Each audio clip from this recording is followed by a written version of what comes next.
मुद्दा कोई भी हो, मध्य प्रदेश कांग्रेस के अंदर बहस न छिड़े, ऐसा कभी हो सकता है?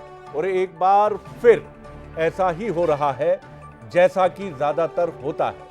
इस बार भी केंद्र में दिग्विजय सिंह। दरअसल सोमवार को ग्वालियर में कांग्रेस की संविधान बचाओ रैली में दिग्विजय सिंह ने घोषणा की थी कि वो अब मंच पर नहीं बैठेंगे और जब बोलने की बारी आएगी तभी मंच पर आएंगे। दरअसल दिग्विजय सिंह ने यह बात मंच पर चढ़ने के लिए कांग्रेस नेताओं की होड़ को लेकर कही थी, लेकिन अब नेता प्रतिपक्ष उमंग सिंगार दिग्विजय सिंह की इस घोषणा से सहमत नजर नहीं आ रहे। उनका कहना है कि जो कुछ भी कहा गया वो काफी आश्चर्यजनक है।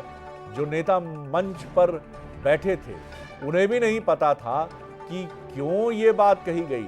ये कहना मुश्किल है। ये कांग्रेस की अंदरूनी खींचतान और कथित मनमुटाव से जुड़ी बातों की तरफ फिर स्ट्रांगली इंडिकेट करता है। देखिए, ऐसा है कि अब ये क्या क्यों हुआ कि बड़े आश्चर्य की बात है।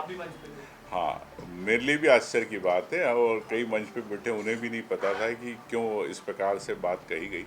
लेकिन मैं समझता हूँ कि परिवार का मामला है, परिवार में बैठ के तय किया जाए। एक प्रार्थना मेरी माननीय महान सचिव जी से है, माननीय अध्यक्ष जी से है, माननीय विपक्ष के नेताजी से है, सम्मानीय मंच से है कि मैं आपसे प्रार्थना करता हूं कि भाई ये मंच की लड़ाई समाप्त करो।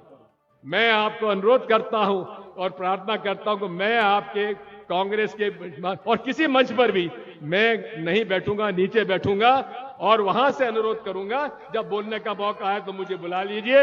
ये मंच की लड़ाई खत्म करो।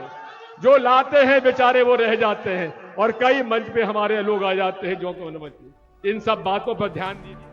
तो आखिर कांग्रेस की ये जो खींचतान है, ये मंच पर उसी के बड़े नेता, कभी जीतू पटवारी कहते हैं कि कैंसर है गुटबाजी, कभी कोई और बात सामने आ जाती है, कभी अजय सिंह कहते हैं कि मैं क्यों हारा, और अब दिग्विजय सिंह कहते हैं कि जो बेचारे लाते हैं वो खो जाते हैं और मंच भीड़ से भर जाता है। तो आपको समझाते हैं कि मंच पर भीड़ को लेकर दिग्विजय सिंह की नाराजगी किन बातों में।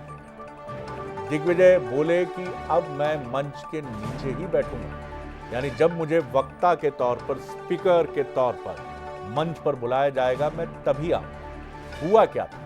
नेता प्रतिपक्ष उमंग सिंगार दिग्विजय सिंह जी से सहमत नजर नहीं आए, बल्कि वो तो आश्चर्य कर रहे हैं कि हम सभी समझ ही नहीं पाए कि ऐसा क्यों कहा गया, जबकि दिग्विजय सिंह जी ने साफ तौर पर महामंत्री, प्रदेश अध्यक्ष और नेता प्रतिपक्ष को एड्रेस किया।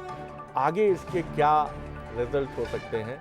पहला तो ये समझ में आता है कि कांग्रेस में मंच प्रोटोकॉल को लेकर बहस छिड़ेगी और कुछ नेता शायद इस पर भी आश्चर्य जता सकते हैं कि मंच से हमें ऐसी बातें नहीं कहना चाहिए, मीडिया की खबरें गड़बड़ दिशा में जाती हैं, और पार्टी क्षत्र प्रणाली से बाहर निकलने की कोशिश भी कर रही है। ये आगे के फैसले हो सकते हैं।